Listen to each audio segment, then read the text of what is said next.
පොට්ටපාද සූත්‍රේ පොට්ටපාද කියනවනේ. එයාට මොකුත් දැනෙන්නේ නැහැ කියලා. නසන්න නාසඤ්ඤා සුඛ සුඛ හස සංඥා කියනවා. ඊට පස්සේ බුදුන් වහන්සේ කියනවනේ ඒ පොට්ටපාද උතන ආත්මය තියෙනවා කියලා. පොට්ටපාදට කියනවනේ සංඥා අபிසංකරණයක් පොට්ටපාද ජීවත් වෙනවා කියන්නේ.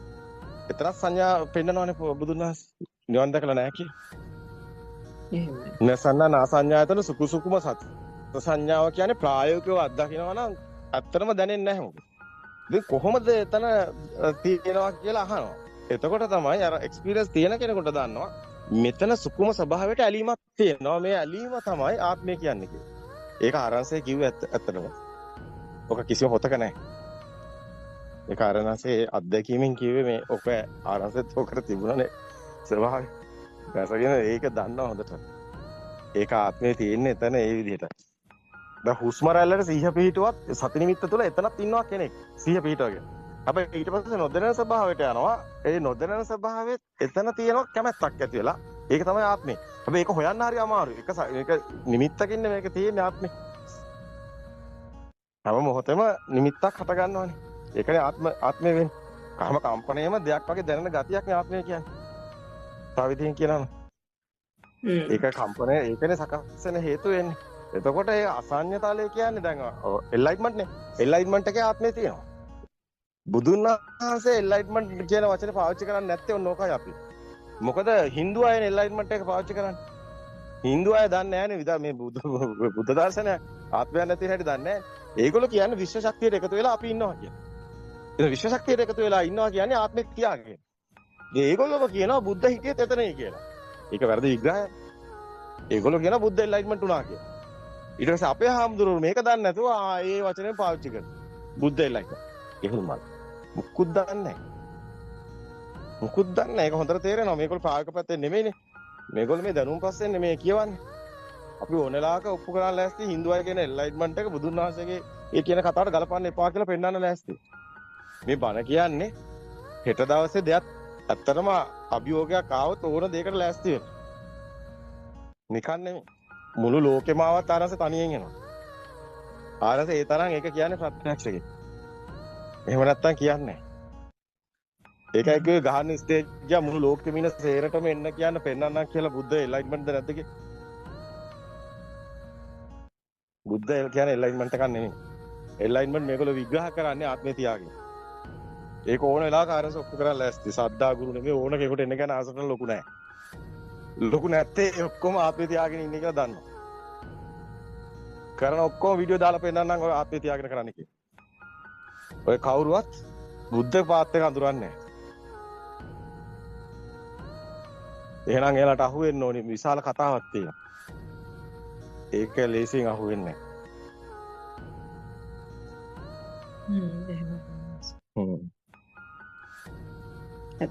ඇත්තටම අර ස්වාමීන් වහන්සේ නමක් එදා ආරයන් වහන්සේට කතා කෙරුවානේ මේ රෑ සූම් එක. ඒක හරිම ඇත්තටම ආරයන් වහන්සේගේ ස්වභාවය හැමෝටම දැනුණා ආරයන් වහන්සේ සූම් එකේ. අර කියන්නේ හරිම මේ නිහතමානී ස්වභාවය හැම මේ ආරයන් වහන්සේගෙන් මේ දේශනාව අහගෙන හිටපු ස්වාමීන් වහන්සේ පළවෙනි සැරේ අර ප්‍රශ්න එහෙම යොමු කෙරුවේ ආරයන් වහන්සේට. ඉතින් එහෙම අනිත් ස්වාමීන් වහන්සේලාත් එනවා නම් හරිම හොඳයි නේද ආරයන් වහන්සේ හරිම වටිනවා. ඔව් එතකොට ඒක ස්ටේජ් එක වෙනස් වෙනවා. එතකොට ඒක උන්වහන්සේලාගේ ප්‍රති ප්‍රෝජාවත් එක්කලා ආරයන් වහන්සේ අනුගත වෙනවා. එතකොට ආරයන් වහන්සේගේ ස්වභාවය ඔක්කොටම ඒ විදිහට පේන්න ගන්නවා. එතනදී ඒ ස්වභාවය ඇතුලේ කොහොමද කියන්නේ? ඒක ටෙලිපති වෙනවා. ඒක දැනෙනවා. එතකොට එයාලට තේරෙනවා ආරයන් වහන්සේ ස්වභාවයේ පැවිදි ප්‍රෝජාව ඇතුලේ මෙහෙමයි වෙන්නේ කියලා. ඒක තමයි ඇත්ත. ඒක තමයි ඇත්ත. ආරයන්ට වගේම පිරිස බිහි වෙනවා. එතකොට ඒ පිරිසත් ඒ වගේ හොයයි. රහතන් වහන්සේ යුගයක් කොහොමද වෙනවා? ඒ යුගයේ එනකොට ඒත් ඒ වගේ දැනෙන අය ඒ වගේ කටයුතු කරයි. මේක උතුම් භූමියක් වෙනවා ඇත්තටම. අධ්‍යාත්මික යුගයක් වෙනවා. ඉතින් ඒක තමයි ආරසට දැනෙන්නේ. ඒ නිසා ආරසත් එහෙම කටයුතු කරන්න පුළුවන්. අපට යහපතක් වේවි කොහොමද? ඒක නේචර් එක වගේ කවුරුත් හිතන්න එපා ඒ මයින්ඩ් එකෙන්. දැනෙන එක අනුව යන්න. එතකොට වරදින්නේ නැහැ කාටවත්. දවල් රන්දිනාලමත් සුරං කාලා වුණත් කෝකිලා වුණත් හැමෝම අභ්‍යන්තරේ කතාවක් තියෙනවා දැනෙන ස්වභාවයක් තියෙනවා. ඒගොල්ලොත් ඒ විදිහට තමයි යන්නේ. දන්නවා නේද ඒක. වරදින්නේ නැහැ කාටවත්. හොඳටම දන්නවා. හැමෝම බොහොම සංසුන් මනසින් සාන්ත සුවයෙන් හැම දෙයක්ම තමන්ගේ ගෙදර කටයුතු ඒවා අන්ධ දෙමව්පියෝ හිටියත් ඒ අයත් රැකගෙනවා. මොකුත් නරකක් වෙන්නේ නැහැ කාටවත්. ආවස හොඳටම දන්නවා මේක අභ්‍යන්තර පරිවර්තනයක්. ඒක සිද්ධ වෙනවා. ඉතින් මහා පුරුෂයන් දිවි වෙනවා. ඉතින් ඔවුන් කිසි දෙයකට නොසැලෙන ස්වභාවයකින් යුක්තයි. ඒ වගේම හරිම නම්ශීලී ස්වභාවයකින් යුක්තයි. ඒ කියන්නේ බොහොම ලෝක තියෙනවා මේ ජබ්බිසෝදන සූත්‍රයේ රහතන් වහන්සේගේ ස්වභාවයේ තියෙන තැන්වලදී බුදුන් වහන්සේ පැහැදිලි කරනවා හරිම නම්ශීලී ස්වභාවයක්. මෘදු ස්වභාවයකින් කියන්නේ රහතන් වහන්සේ සිත මෘදු ස්වභාවයකින් යුක්තයි කියනවා. ඒ වගේම හරිම ඍජු ස්වභාවයෙන් යුක්තයි කියනවා. දෙක එකට යන දෙකක් නෙමෙයි වචන දෙක. නමුත් ඒක ඇත්ත. මේ මුදු ස්වභාවිකුත් ඍජු ස්වභාවිකුත් තියෙනවානේ. ඒක දැනෙනවානේ.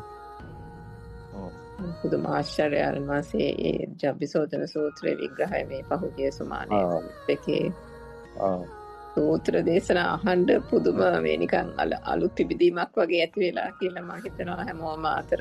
සාමාන්‍යයෙන් ඒක ගොඩක් මෙහිණින් වහන්සේ භික්ෂුන් වහන්සේලා භාගී වෙන එකක් නේ උනාට මම හැමෝම ඒක දැන් අර ලොකු පිබිදීමක් වෙලා ආරෙන් වහන්සේ.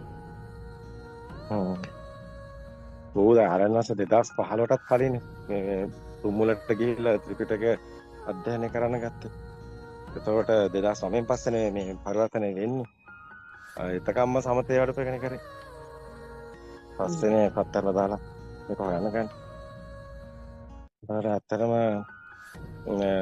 මේකට තමන්ගේ මේ මොකක්වත් එහෙම මේ පින්තූර වැඩක් නැහැ. ඒ කියන්නේ තමන් අඳන් ඉන්න වස්ත්‍ර එහෙම නැත්නම් ගෑනුද පිරිමිද වයසද මොනවත් අදාළ නැහැ. මේක හරි යුද්ධයක් වගේ එකක් ඇත්තටම බැලුවොත්. අධ්‍යාත්මික යුද්ධයක්. තමන්ගේම අභ්‍යන්තරේ නිර්මාණය වෙනවා සත්‍ය හොයනකොට. ඊට පස්සේ තමයි එකින් එක සුද්ධ කරන්න ගන්නවා. ඒ කියන්නේ යුද්ධය අර නිකන් සුද්ධ කරනවා වගේ. නේ. ඒ වගේ එකක් තමයි මේ ගමන යන හැකේ ඇතුලේ එයාට දැනෙන්නේ. හැබැයි හැම මොහොතෙම එයා සැනසීමටපත් වෙනවා. බලනකොට එයාගේම තිබුණු මේ ඒවා තමයි සුද්ධ වෙලා යන්නේ. එයා යාවම තමයි සුද්ධ කරගෙන යන්නේ පේන්නේ නැතුණත්. අත්තමත් වෙනමත් වෙන්නේ යාම සුද්ධ වෙනවා. පුදුම. ඔව් ආයෙත් ඇත්තටම අර ඊරෑයක මම හිතන්නේ කිව්වේ මේ තමුන්ගේ සිතුවිල්ලේ දෝෂේ තමයි තේන්නේ. මොකද අර ආරයන් වහන්සේ කිව්වේ එහෙනම් අපි පැත්තකට වෙලා ඔයා නෙමේ ප්‍රශ්නේ මේ මගේ ප්‍රශ්නේ කියලා අර පැත්තකට ගිහිල්ලා පොඩ්ඩක් ඒක මානසිකාරය කරනවානේ.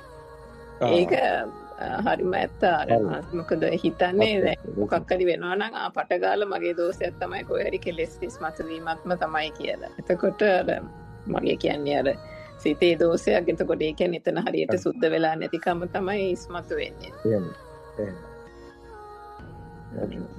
එහෙම ආරයන් වහන්සේ. හොඳයි දැන් අපි වාක්‍යයට නමස්කාර.